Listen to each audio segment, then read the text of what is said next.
penser. Donc l'échange, c'est le troc que l'on connaît.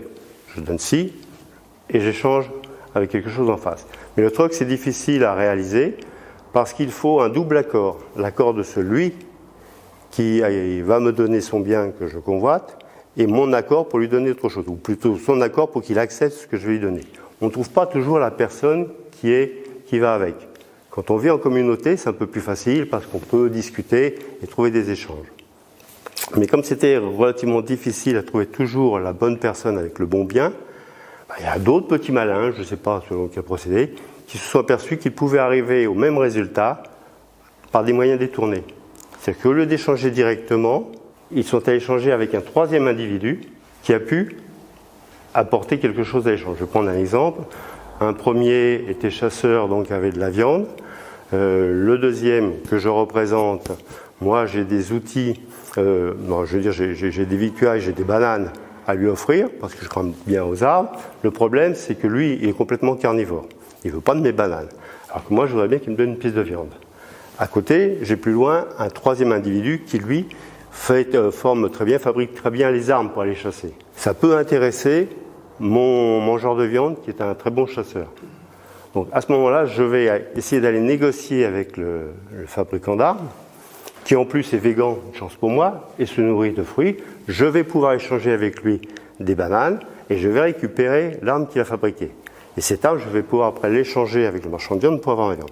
Cette arme, à ce moment-là, pour la première fois dans l'échange, elle n'est plus prise pour être consommée.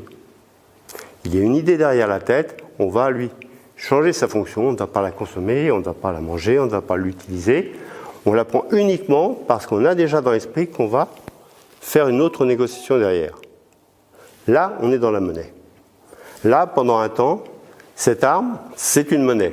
Quand je la prends, après, quand je vais l'avoir transmise, elle va reprendre sa fonction d'arme parce qu'elle va être utilisée, mais pendant un temps court, elle a été de la monnaie. Il est tout à fait possible que celui à qui je la transmette ne veuille pas s'en servir non plus, mais s'en serve à son tour pour une autre utilisation. Donc la monnaie, je vais donner une définition, c'est un petit quelque chose. Bon, pour l'instant, c'est un bien, mais ça pourrait être un service, ça pourrait être une idée qui va permettre de réaliser un échange. Et pour qu'il y ait un échange, il faut que la personne qui est en face accepte ce que je lui donne. Je vais définir la monnaie uniquement par ça. Je vais éliminer tous les autres aspects.